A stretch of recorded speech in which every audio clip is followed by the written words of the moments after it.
Welcome to the Pretty Powerful Podcast, where powerful women are interviewed every week to share real inspiring stories and incredible insight to help women or anyone break the barriers, be a part of innovation, shatter the glass ceiling, and dominate to the top of their sport, industry, or life's mission. Join us as we celebrate exceptional women and step into our power. And now, here's your host, Angela Gennari. Hello, and thank you for joining me for the Pretty Powerful Podcast. My name is Angela Gennari, and today I am sitting here with Kavitta Ghai. Thank you so much for joining us, Kavitta.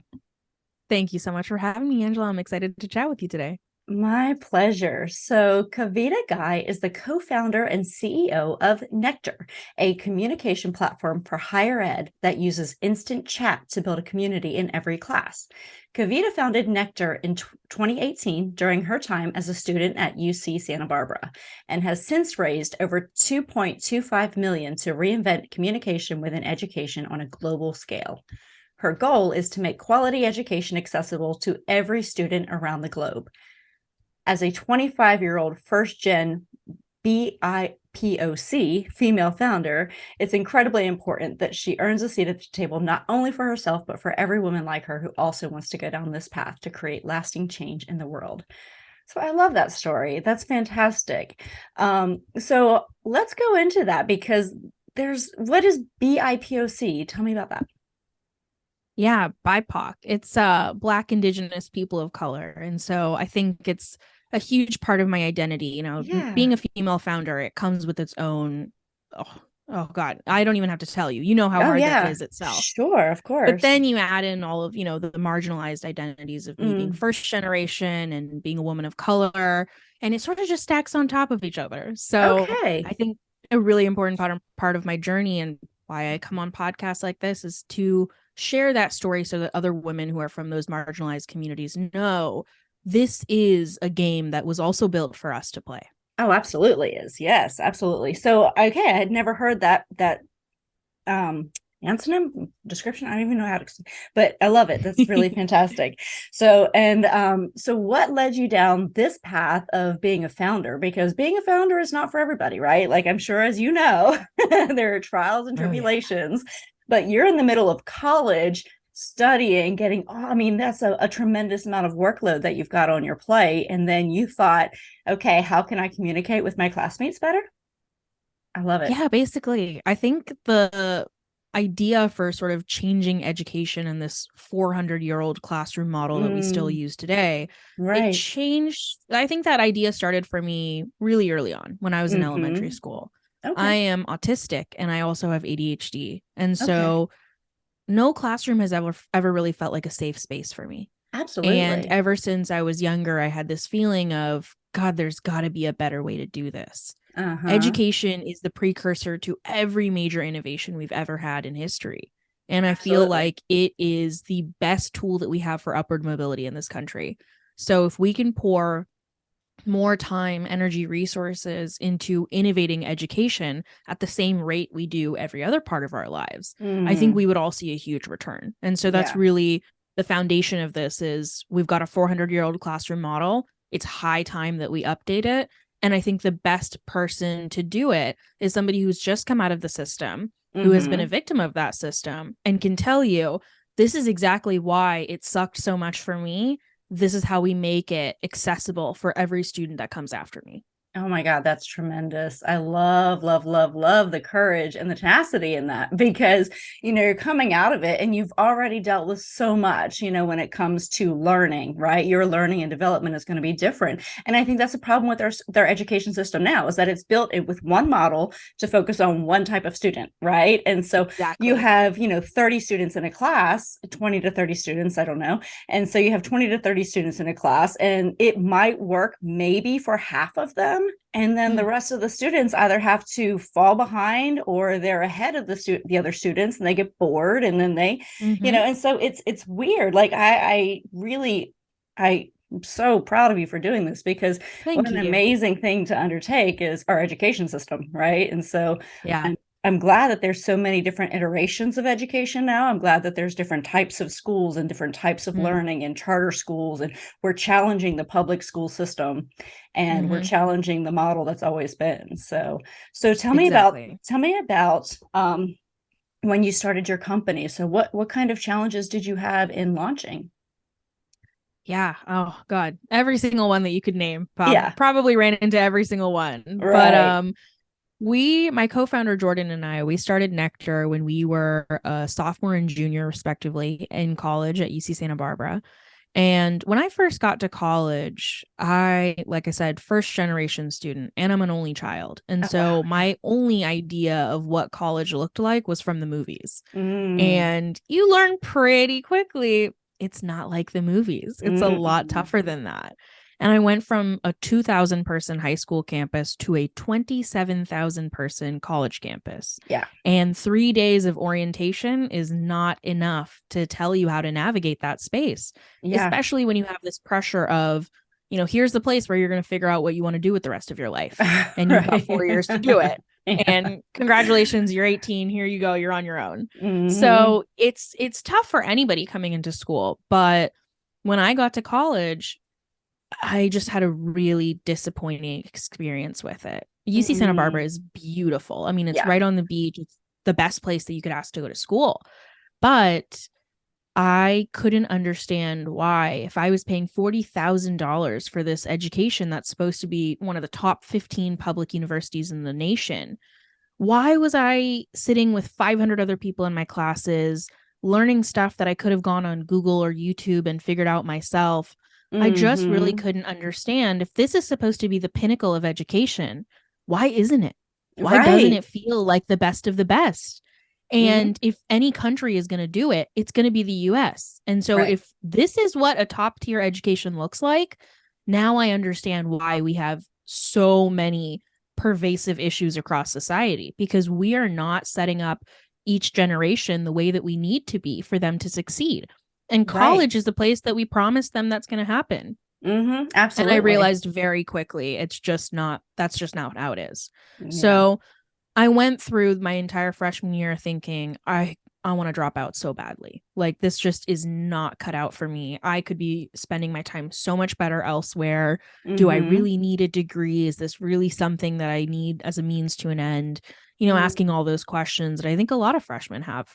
And I had this feeling of, my parents immigrated to this country for me to get this education.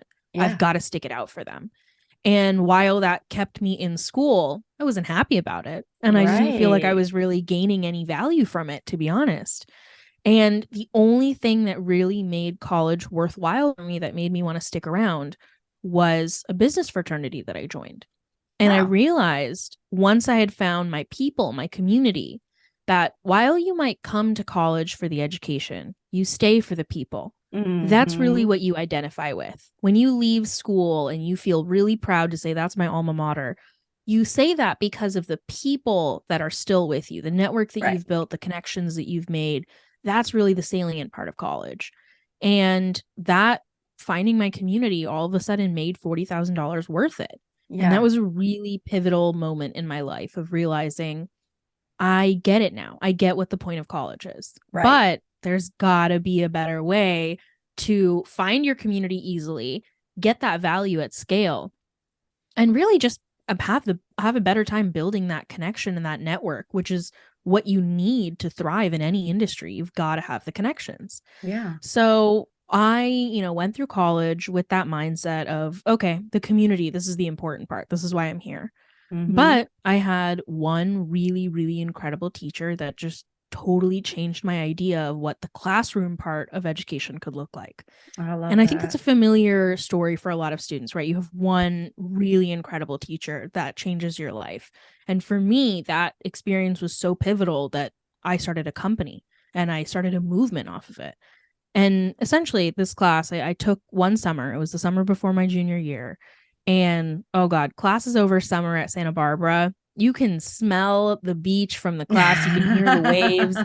The last place that you want to be is sitting in a classroom. And so all of us had this idea of, all right, we're just going to go pick up the syllabus on day one, and then we'll go to the beach afterward. Like, we just won't go to any lectures in between. We'll just show up to the final and take the test. We'll be fine. And it was a theories of communication class. So the second you hear theories in the title, you're like, yep, I'm out of it. I'm not doing that. And we walk in on day one. And over summer, the instructors are usually grad students. They get to teach over summer. Okay. So Spencer, our instructor, a little bit younger, a little bit more tech savvy, but I think more importantly, he was a student himself. So he understood none of us want to be in that classroom. And he sits us down on day one, and he turns on an oil diffuser, and he puts on a Spotify playlist. Like, he was really doing everything in his power to get us to stay in that class. And he sits us all down, and he turns around, and the first thing he does before he says a word is he writes the link to a Slack workspace on the board. And if you're not familiar with Slack, it's an enterprise level chat tool. So basically what every company uses to communicate way better than email. Right. And I had seen it be used in my internships and my jobs, orgs I was part of, but I had never seen that be used in a classroom. And he turns back to us, and there's about 150 people in this class. And he says, I need you to trust me. We're going to do this class different than you've ever seen class happen before. But I have a feeling that this is going to work way better. So just trust me. And he said, I don't want you to raise your hand ever. I don't want you to send me or the TA a single email. I don't even want you to come into office hours. If you have any issue in class, whether it's in the middle of lecture or 2 a.m. before the midterm, your first line of action is going to be to put your question in this chat with everybody else in the class. Because, he said, I guarantee that one of the 149 people around you is going to have a better and faster answer for you than me or the TA will. He said, if you can explain something to somebody around you, if you can answer one of their questions, I'll give you extra credit for that, because that lets me know that you understand the topic that I just taught you so well that you can then go relay it to one of your peers. And that is the highest level of mastery that you can achieve when you become the teacher. And he said, that is actually how I'm going to grade you in this class. I'm going to observe the conversation. I'm going to see how you're able to help the people around you. And if you can talk about the material, I know you've learned it. I'm not going to make you regurgitate it to me in a multiple choice exam that you're just going to memorize. So immediately he got it. He understood. You guys are tech savvy. You've got your phones out in the middle of class anyways. You're not going to raise your hand. Who raises their hand anymore? Right. But I know you have questions, and I know you need answers to them. So he metaphorically turned the chairs inward. He said, you're not just going to have one teacher. You're going to have 149 teachers. Yeah. And that way you get the answer that you need. You get the help you need faster than you ever have before. And hopefully that means that you're learning at a higher level than you have before as well. And the second he said that, you felt the energy in the room change. All of a sudden, all of us were like, I might actually stay in this class. This sounds pretty exciting. That's awesome. And it was that promise of the same feeling that you get in elementary school when you had your desk mates and it was like 5 or 6 of you and you were facing each other and you knew you'd come to class every day and sit down and get to talk to your classmates. And it was that exciting feeling again of, I might actually make friends here. I might make connections here. I'm going to meet somebody new. And it felt like a community. And it was the first time that I had had that feeling of having a community in the classroom. And unsurprisingly, I got the highest grade that I got in any class in college. I'm still friends with people from that class today. And I left that class like a dog with a bone. I was like, oh my God, that's it. That's how we change education. We use technology in a thoughtful way to finally upgrade our educational experience to make it modern and to allow students to do what they've already been doing. We called it cheating for years, but in reality, students are asking for help from one another because they need it. We have nowhere else to go get it.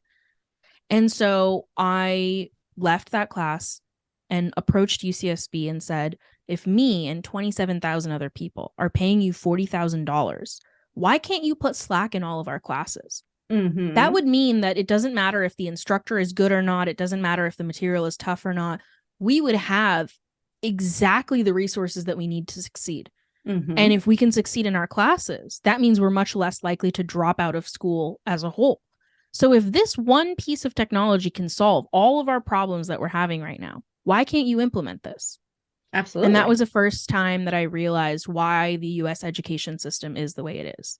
Because it took 5 weeks for someone on that campus to figure out who could even answer that question for me. Oh my gosh. Wow. That is how siloed and distributed the departments are on every campus in the nation. There is no communication. There is no way for students to say, we need this kind of technology. And there's nobody building the technology that we really need.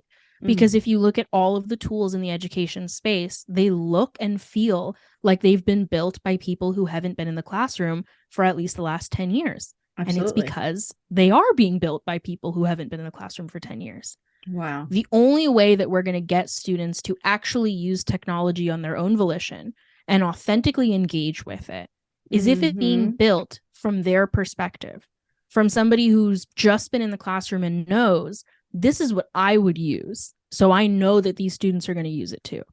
Right. It's got to look like the apps that we're already using today. Absolutely. Otherwise, we're not going to jump into it.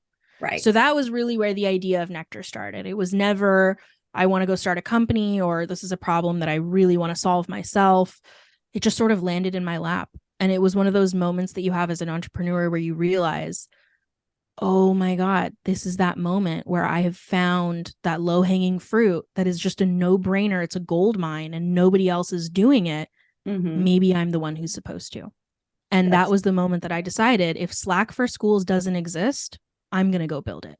Awesome. Oh my gosh, that's amazing. So good for you. And good for you for recognizing the problem and something that can, not, if you're having the problem, other people are having the problem. Right. And so Good for you for recognizing that and then doing something about it, because it takes a lot of courage. Like, I know people are like, I had that idea 20 years ago. Well, did you have the courage to do something about it? Did you say, I'm going to make everyone's problem my problem and I'm going to go solve this for them. And so that's really what it takes. And not everybody has that. So good for you. Exactly. So let's talk about, first of all, let's give that instructor some credit, because he deserves some major accolades. So what's his name? Spencer Nichols. And I still to this day tell him that he inspired this whole thing for me. That good for you. You really just need one really incredible teacher to show you can do things differently. And that, I think, is really the premise of Nectar itself. People ask, what does Nectar mean? Why the name Nectar? And my co-founder Jordan actually came up with it, but it refers to the cross-pollination of ideas. Yeah. Because Jordan and I came from totally separate majors, totally separate backgrounds, but because we were able to find a connection through our friends on campus, we met each other and were able to build this company together. And we really think that that's what the purpose of college should be, to go and find connections with people that you would have never before. And hopefully the next Nectar emerges from one of the conversations happening on our Nectar. Absolutely. Well, and I'm a big believer in college, not because of the education that you get necessarily, but because, in my opinion, and this is what I've pitched to my son, who's going to be graduating from high school, soon. I keep telling him, like, it's not that I want you to, he's like, well, I'll learn more out in the real world. And I said, you absolutely will. I've learned more about business because I am an entrepreneur than I ever learned in school. But it teaches you foundational things that you can then use to implement into your business and save you potentially time and money in making those mistakes. But it's that perfect hybrid between being an adult and being a child, right? So you're leaving your parents' nest and you're going off on your own, but you're living in a bubble. You're living in a bubble where you're still protected, you're still guided, but you have that independence to make decisions for yourself, right? And absolutely. So, that decision that you made to say, okay, you know what, I'm going to stick this out in this class because there's something in this class that I need, that is going to inspire me and it's going to move, the needle for me. And it did. It absolutely did that. But, you had that ability to make that decision and it made the difference for you.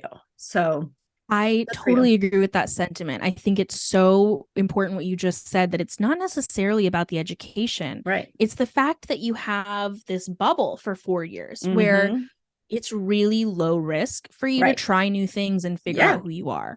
Like the only reason that we were able to make this company work is because we had 2 years while we were in college where we went and asked every instructor, administrator, dean, chancellor at any school that would talk to us. We said, hey, we're just a couple of students. You know, we're just some young people who want to change the world. Can you give us some of your time? Can you tell us how, if you were to adopt technology like this for your school, what would you want it to look like? Yeah. And we had a goal of talk to 10 new people every single week. We just, as long as we hit 10 new people every week, we knew we'd eventually get enough information, enough R&D to really know what to build. And 2 years later, after talking to thousands of people, we finally knew. And the only way that we could have gotten all of those meetings and even, you know, had the time and resources given to us by our university is by being a student and saying, pulling that student card and saying, I'm doing this because I want to learn. Can you help me learn? And the whole world opens up for you as long as you go approach it with that aspect of, I am a student. And it honestly, I think that goes even past being in school. I think as long as you're approaching people and saying, I just want to learn from you. Right. I have found time and time again, people will always give you a meeting. They will always give you the time of day. As long as you're approaching them and saying, I know you have something to teach me. Please, I would like to sit here and learn from you. Absolutely. So now you start Nectar, right? And so now you have this actual, how do you develop the prototype for this? What does that look like? Do you have a technology background? I actually don't, and neither did my co-founder. This was very much like, let's just figure out how to do this somehow. Yeah. So basically, when we had the idea, we initially thought, not even building a company, but let's just go figure out why they can't put Slack in schools, right? Like that tool worked in my one class. Why would we not put it in all of them? And this wonderful woman, Mindy Collins, she was one of the instructional designers at UCSB. She sat us down and kindly walked us through the logistical hell of putting an enterprise level tool in 1,500 classes every quarter. She said, look, it would work in one class because you had a really tech savvy instructor who knew how to set it up. That is not going to happen when professors are on average 55, have never touched social media technology like this, and it's an enterprise type tool. It's just not going to happen, she said. And we left that meeting not hearing no, but instead hearing a roadmap of exactly how we would build the solution that didn't exist. Yeah. We knew, okay, instant chat works. Students are using this on Discord. They're using it on Twitter and Instagram and iMessage. They love this kind of technology. It's familiar to them. So what if we use that same technology, but built it to actually fit into a campus of 27,000 people? So we said, all right, let's put together some open source technology off the shelf, some basic no code tools on top of it. Now it's super easy to put together an MVP, a minimum viable product of just, I have an idea, let's test out a basic version of it. And that's what we did. We didn't spend any money because we didn't have any. And I think that's the good part about being students is you get scrappy about it. And we said, all right, let's prove UCSB wrong. Let's see if we can get all 27,000 people at our campus using this in their classes, then we can prove that there is a better way to communicate on campus. There's a better way to learn and that it's actually a viable option. And it took us 2 years to do it. But by 2020, we got all 27,000 students at UCSB using Nectar in almost every single one of their classes, with the instructors being the champion. Wow. And we got UCSB to pay us a license for it. So we got our tuition back, which was great. That's fantastic. It was awesome. And that was the moment that we knew, okay, we've proven this out. We can now go do this at every single one of the other 5,000 colleges and universities in the US and beyond. But back to the technology piece of it, it was really scrappy. Like I said, it was the initial version of it was just us pulling together as much code as we could off of the internet that already existed to basically make a wireframe version of what Nectar looks like today. So I think for any entrepreneurs out there, the best piece of advice that I have when it comes to how do I actually make the first version of the product, it's going to look duct taped together. Yeah. And you've got to put it out into the world while it's still embarrassing, because all you need is for people to tell you, yes, I would use something like this, or no, I wouldn't. And if you get enough yeses, go raise some money, build out the full version of it, but don't spend any money on it until you know the basic premise flies. Yeah. I love it. So that's just some incredibly sage advice, because so many people do the fundraising first. Hey, I have an idea, and I go out and raise a bunch of money. And then what they do is they come up with these ridiculous versions that don't work, that they've now spent tens of millions of dollars on. That's garbage, and so they're not really doing their market testing first, right? And so Exactly. I love entrepreneurs who bootstrap and start with nothing until they actually get something. Like, those are my favorite entrepreneurs, right? Because those are the ones that I see out there really being gritty. When I see somebody, who's, 20, who's in college and just raised $25 million for a business that doesn't exist, has never made a profit, and doesn't have any users, I'm always like, who invested in that? Like, why? who just said, I have a pile of cash and I'd really love to either throw it in the toilet or burn it? Oh, wait, here's somebody I can give it to. And it's like, who does that? Right? Oh, that's hilarious. I don't know. But, no, exactly. And I think that's it speaks how I feel about it. Totally. And I think it speaks exactly to your point about, school, being in school and being in college. It is sort of this bubble that shields you from the world. Also, in the sense that you're already used to having no money. So starting a company at that time and bootstrapping it doesn't hurt as much as it will when you're 30 something and you actually have mouths to feed and a mortgage to pay. The reason that we were able to bootstrap for a couple years was because we were used to being broke. It didn't matter to us that we weren't making a salary. And it makes you a better entrepreneur. It makes you a better entrepreneur. You have to think through decisions, right? You have to think it through. You have to get creative. You have to say, okay, how can I get this for free or almost free, or create it myself? Or how do I learn enough to not be taken advantage of when I do try to get somebody else to kind of, so you have to, it forces you to become better at what you do. Exactly. You sort of have to find the shortcut way out of everything. And I think it makes your discernment really, really incredible. Like that is the precision of knowing this is the cheapest route for me to get what I need. I think it's exactly why, even when we went to raise $2.5 million, we have stretched it out for so long because we know it's not about, getting to that point where you get investor money and then great, we get to just blow it on everything and buy offices and hire a bunch of people. Right. No, we still go as slowly as we were before. We just now know we have the money to execute on the things that we're really, really sure about. But we still use that scrappy duct tape version for most things that we do. We'll spin up a really basic version of it, test it out with a few users, make sure that it really works before we spend any serious money building absolutely anything in this company. And I think it's a practice that we'll have now until we're, 1,000 people. We'll keep doing the same thing because that is what works. Yeah. And you build a better company because of it. You're a better entrepreneur because of it. And you build a better company before, it's going to be more sustainable down the road because you're thinking through those decisions. So I love that you've raised money now. So what was that process like, especially as a female founder? Walk me through that. Yeah, it's tough. When you see the statistic of only 2% of VC funding each year goes to female founders, and even a fraction of that goes to women of color founders. Oh man, that was a tough thing to approach. I really thought that it was going to be the most teeth-pulling, painful process that I've been through.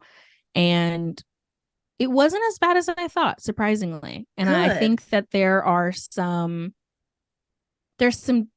tips that I have for founders. I just got off of a call with a founder who reached out to me and said, I'm a woman going through this and it sucks. How did you navigate this space?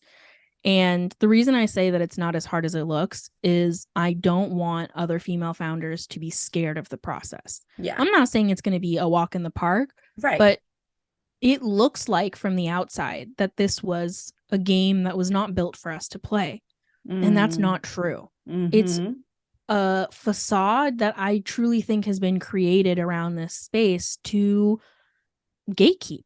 I think it's meant for people who don't come from entrepreneurial backgrounds or don't come from a ton of money to get scared of, because anybody would. If you haven't seen that kind of money, you would think, especially me as a 24-year-old, to have the confidence to say, yes, you can hand me $2 million and I promise you I'll do something good with it.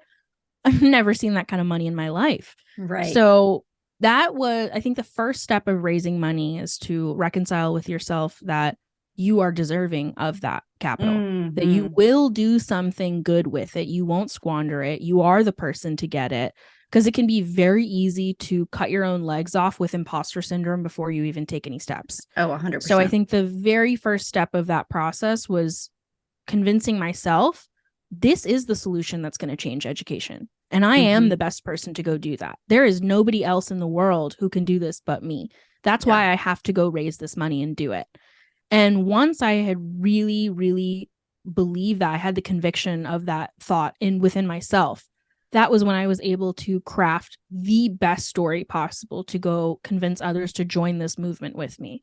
And that is how I sold the entire round. It was really a storytelling process of exactly the story that I just told you, and convincing them, this is why I am the best person to pull this off. My investors have told me time and time again, we had traction, we had contracts, we had great stuff to show for in the business by the time we went to go raise. But the reason that they put money into this company was me. That's awesome. And that is, I think, the best piece of advice that I can give to female founders out there. You have an incredible story to tell, and people want to hear it. And that is what is going to make people give you that check. It's going to be that emotional tug that they have towards your story, your life story, your purpose for being here. That's what they will give you money for. Absolutely. Yes. I love it. So good for you for getting out there. And, because I've heard of other female founders who have said, well, I have a male partner and I sent them in to meet with the VCs, or I did this. And I'm like, but why? Like, why? Like, let's go back to the power you have. You have power. You have power in your story. Like you were saying, you have power in what you do and how you do it and what you say and your charisma. If you own that, you own the room. And so absolutely. Yeah, I would never let anyone else tell my story when it comes to something so important. So good for you. Thank you. And I think really the key part of it, and the credit has to be given to my lead investor, Julie Henley. Just having a woman to stand with you and say, I believe in this vision, I believe in this company, it makes a world of a difference. And so I think that the only way that we break that statistic of only 2% of women being funded is if we as women band together and support each other. That's the way that this change is going to happen. And Absolutely. So to have been able to found an incredible female mentor and investor from the start, I think set me up from success very early. And I wish that same luck on every female founder out there. That's fantastic. Good for you. So tell me, through this journey, who inspires you? Because, obviously what you're doing is super inspiring, but where do you find your inspiration? That's a great question. I had this moment that stands out to me when we were in school at UC Santa Barbara. It's a research institution, so there's no business school, there's no entrepreneurship school, but they do have a pitch competition. And we joined that pitch competition thinking, okay, at least we'll get some knowledge of how to sell this thing, how this business works. Right. And on the first mixer that we went in, it's like 200 people in the room, a lot of energy. Everybody's excited, all these people coming in with an idea on a napkin, and it was great. But it was 95% men in that room. And I remember when they sat us down and they started talking, their speech was very inspirational. They were really trying to get us to feel like we could do it, that this is exactly the right place to be at the right time. And it's a necessary story to tell, right? You have to, as a founder, you have to be an eternal optimist. There's no other way. You have to believe that you can do it against all odds. So I appreciate that they started with that story. But part of that initial, pitch that they gave to us of why we should be starting these companies was asking us to think about other founders who inspired us. Think about the Steve Jobs and the Elon Musks and how they did it. And they came from nothing, and look at them now. And they had us sit there and think about exactly the question you're asking me. Who is the person that inspires you? Who can you model your company after? If they can do it, you can do it. And I remember distinctly the feeling of sitting there thinking, I cannot think of a single person. I cannot think of a woman who looks like me, who comes from a similar background, who has built $1 billion company from scratch, who started in college and said, I'm going to fix a really pervasive issue in the world. And she did it and she pulled it off. That's not to say that there aren't any. Right. But there are so few that I didn't have one off the top of my head to point to and say, she inspires me. If she could do it, so can I. Right. That's a terrifying feeling to be sitting there thinking, I have never seen anybody that looks like me do this before. Maybe there's a reason for that. Maybe there's a reason why no one like me has done this. And I couldn't help but have that thought. And that moment, I decided, if nobody else has done this before, I've got to be the first one. Yeah. Because I cannot have any other woman experience that same feeling that I did of sitting in that room thinking, am I really supposed to be here? Every single woman in the world should have another woman that they can point to and say, if she did it, so can I. Amen. We've got to pave this path. And so, as tough as it is to say that I don't really have somebody that I can point to and say, she really inspired me, I know I can follow the same path. I think I am the person who inspires myself. Yeah. I've found a way to see the light at the end of every single tunnel that I'm in. And I won't lie, this has been that sort of experience where it feels like it's a no after a no after a no. But that is why I say I think the most important quality for a founder to have, especially a female founder, is eternal optimism. You have got to be your number one cheerleader before anybody else, because there's probably going to be a good chunk of time where you won't have any other cheerleaders. 100% and agree. That's how it was for me for the first 4 years of this company. And then all of a sudden you raise money and everybody says, oh, I always knew you could do it. It's amazing. Overnight success. Overnight success, 5 years in the making. Right. Wow, that was fast. How did you do that so quickly? You're so lucky. I love it when I say lucky. You're so lucky. Oh, yeah. Yep. Exactly. My dad always said, luck is when preparation meets opportunity. That's right. And I think it is one of my most favorite quotes in the world, that as long as you're prepared and you see that window of opportunity and you jump through it, that's where the luck happens. That's right. Yeah. There's no such thing as just kind of that serendipitous, luck, that like, oh, wow, I was just walking along and all of a sudden somebody gave me $2 million to start a company. Nope, didn't happen. Exactly.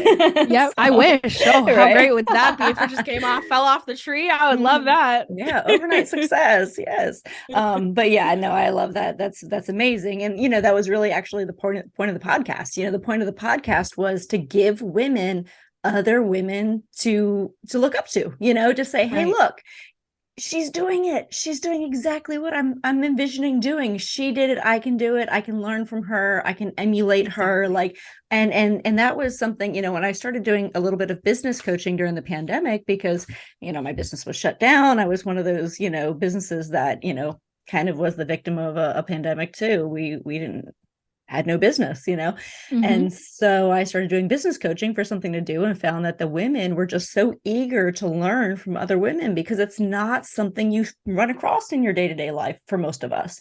For me, I've had a couple of really great mentors that were male, but I've never had a female mentor in business to really walk me through and say, hey, listen, this is what we need to do. This is why things are going to be a little bit different, but don't worry, we're going to navigate it. We're just going to do this a little bit differently. And, yes, you can still do it. And yes, imposter syndrome is a real thing. And yes, you're still going to sit at the table at the board meeting and you're not going to take notes for everybody. You're going to contribute. Right. Yes. And so these things, like, this is what you want to hear from another woman.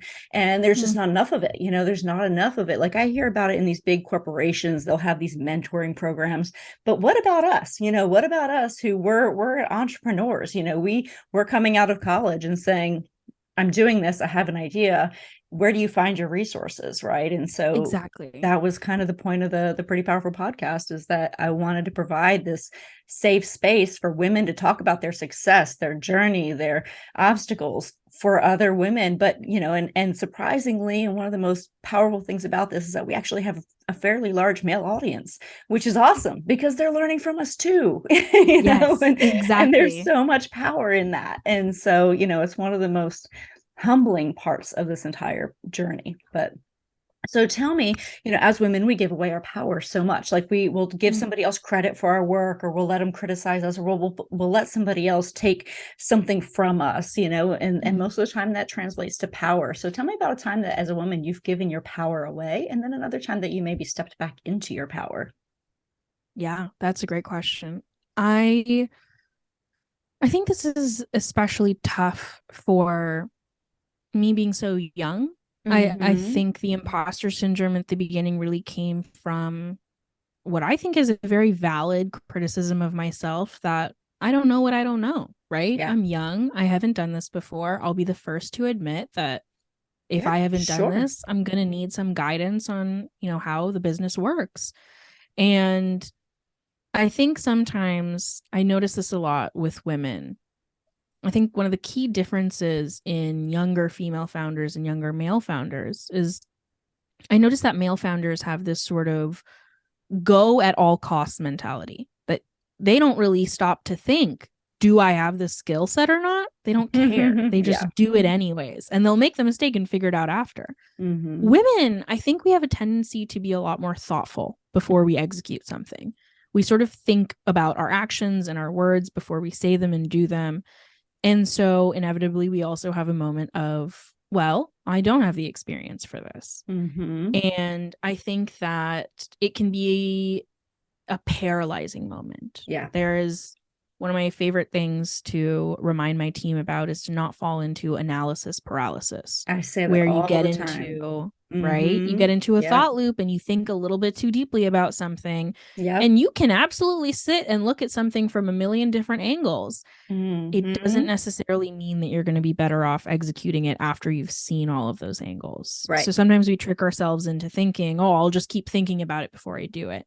So I think one of the first things that I think of how I've given my power away, and it was a very, very valuable lesson to learn, was when I first started hiring people in this company, I kept thinking, I've got to hire people who've got so much more experience than I do. And it tended to be men. And it was this thought of, well, they've done this before. They must know how to do it better than I do. Right. And I learned the hard way that just because we've always done something a certain way, or there is a way that, you know, businesses operate, it does not mean that we should continue to do those things. Right. I mean, take education itself. Just because we've done it for 400 years in the same way does not mean that we should continue doing it in that way. So I think the same exact logic applies to business. And there were many incidents in the beginning of building this company after we raised money where I let the men in the room either repeat my same idea back to me in slightly different words and pretend that it was theirs, and I sat there and took it, or I let them tell me, no, you know, I know that this is how you want to do it, but that's just not how we do it in the business. Like, this is the way that I've done it for 20 years. So we're going to do it this way. And I said, I rolled over and I said, you know what? You're right. You're the expert. I hired you because you have that information. Sure. Let's do it in that way. And I, like I said, had to learn the hard way that in a lot of those incidents, my initial idea, that idealistic view of how a business should be run, it actually would have worked better than the way that we've always done it. Right. And I say this as a piece of warning for young women out there who are building a business. Yes, there are going to be things that you don't know. And of course, there's going to be people out there who can teach it to you. And you should let people teach you things. But take every piece of knowledge that you get with a grain of salt. Right. Even if it's the best thing that you've heard in the world, it doesn't necessarily mean that you should do it in that same way. We should constantly be questioning our beliefs, no matter who they've come from, whether they've come from within or from the people around us. We should always be questioning, is this still the right way to do it? Could there be a better way to do this? Because that is what innovation is. It is finding a better and better and better way to do something. And the day that we stop saying, is there a better way? That's when you get stuck.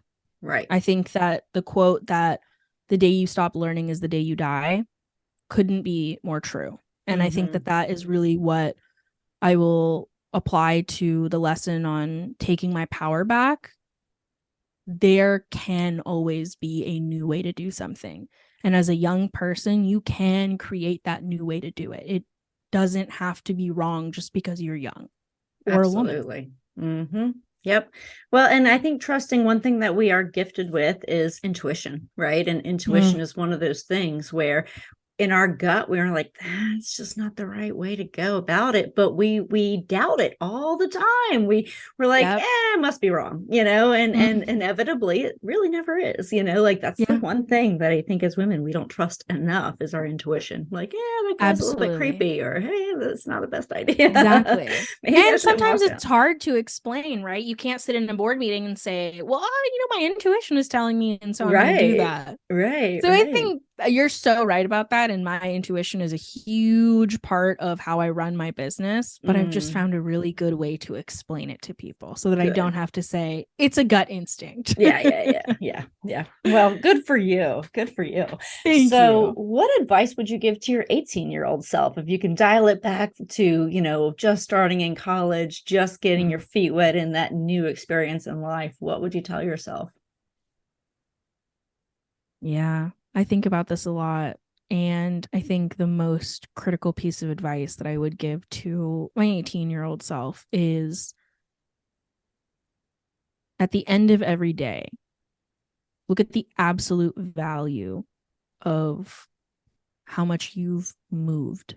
And what I mean by that is we can focus a little bit too much on milestones. Did I achieve this big goal? Did I do something that is noteworthy that other people can congratulate me for?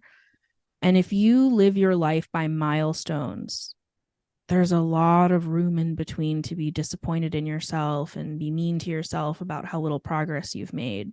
Yeah. Best measure of progress is, have you just done something that day? Have you moved, whether it is an inch or a mile, it doesn't matter, but have you moved even a step forward that day? And if you have, congratulations. Good job. You did what you were supposed to that day. To my 18-year-old self, I would tell her, for the love of God, please stop being so hard on yourself. Yeah. You are not going to have all of the answers. You're never going to have. It doesn't matter if you're 99, you're not going to have all the answers. And that's actually the fun part of life. Yeah. It's to know that there's always something left to learn around the corner. Yeah. And I think once you choose to see the silver lining perspective of everything, because there always is one, that's the only way that you're going to fix that inner critic in your voice that can sometimes sound a lot meaner than you would want it to. Yeah. It's by acknowledging that even just one step a day forward is all that you need. You're absolutely right. Absolutely. Well, good. So I am really enjoying this conversation. I don't want it to end because I think just you have so much great insight. But so Thank you. I want to ask you one last question. It's just something that's kind of along the same lines of what we were just talking about. But what do you wish more people knew, just in general? What do you wish more people knew? I think actually something that is really concrete that I love to leave people with, that I've learned through building this business. When we first started using Nectar in classes, right, we gave students this opportunity to ask and answer each other's questions. We saw something really interesting happen, and it was that it actually seemed like students were grasping the topics at a deeper level. And I kept thinking, why does it feel like they're learning better? And this was one of those gut instinct things I couldn't really explain at that time. Right. But from the way that students were talking about it, it was really, they sounded like teachers. They sounded like they were teaching the material to each other. It wasn't just, here's the definition, but they would explain, here's why. And as time would go on in these classes, they get better and better at it. And I kept doing research for years on what is happening here. Like there's a different type of learning occurring. And I finally came across something called the protege effect. And it is a psychological phenomenon that we now know is one of the best ways for human beings to learn anything, period. Okay. So this doesn't matter if you're in school or out of school, anybody can adopt this into their life. But the phenomenon of protege effect is essentially that when you teach a topic that you've just learned to one of your peers immediately after you learn it, your brain actually registers and retains that information at a deeper level than you would in a different way of learning. Interesting. So the best way for you to learn something and make sure that you retain that information forever is once you've learned it, go teach it to someone else. And the crazy thing is the protege effect actually works on inanimate objects too. Really? So even if you have a stuffed animal that you sit next to you and you just teach, whether, you know, it's a presentation that you're doing or you just learned a new concept and you want to make sure that you remember it forever, grab a stuffed animal, sit it down, as crazy as it sounds, and literally teach the concept back to the stuffed animal. And I promise you, your brain will retain that information at such a deep level, you will never forget it. It's incredible. Wow, that's so powerful. I love it. And you can talk to your plants because plants love to be spoken to. Exactly. That's a great idea. Thank you. I'm such a plant mom, so I will actually totally start doing that because you're so right. Plants would love they that. Love it. They love being talked to. Yeah. Oh, that's awesome. Yeah. And, you know, peer-to-peer learning, I'm hearing more and more about the value of peer-to-peer learning. And so I love the concept of Nectar because what it does is it really does, like you were saying, it turns the chairs towards each other, right? And you're doing peer-to-peer learning, and there's nothing more powerful than learning from your peers, which is why I think TikTok is so important, right? Because you have people teaching other people really powerful things, and it's not just about the silly dances and the goofy memes and all that stuff. It's really like the ones that I find to be the most intriguing are the ones who are out there as influencers teaching positive lessons to people at their own age level. And that's where people are learning the most, right? If they see somebody who looks like you, who acts like you, who has the same interests as you, learning from you is where the power is. And so that peer-to-peer learning is it's just such a great tool. So, I mean, I applaud you for what you're doing. I mean, good for you for jumping into the tech space, for conquering your fears, for getting out there, for being a female founder. And on top of that, a female founder of color. I mean, you've just got the whole world in front of you. And I just can't wait to see what else you do. So I think you've got so much incredible potential right ahead of you. So. Oh, I appreciate that so much. That means a lot to hear that from you. So thank you. Absolutely. So thank you, Kavitta Ghai. You've been just the most amazing guest, and I wish you incredible success with Nectar and with everything that you're going to do in your life, because I know there's just much more to come. Thank you so much, Angela. It was wonderful talking to you today, and I hope to be back soon once we've made some more stuff happen. Absolutely. There's going to be more. Tell you all about it. Oh, yeah. There's going to be long road ahead of us. Well, best of luck to you. And everybody, you can find Kavitta on our prettypowerfulpodcast.com website. You can check out her company, Nectar. And so thank you so much again for everything that you're doing and for really challenging the status quo in the education system that we've got. So good for you. Of course. Pleasure to do it. Absolutely. Well, everybody have an amazing, amazing day. And I wish everyone all the best today. Thank you for joining our guests on the Pretty Powerful Podcast.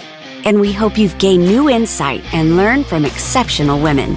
Remember to subscribe or check out this and all episodes on prettypowerfulpodcast.com. Visit us next time. And until then, step into your own power.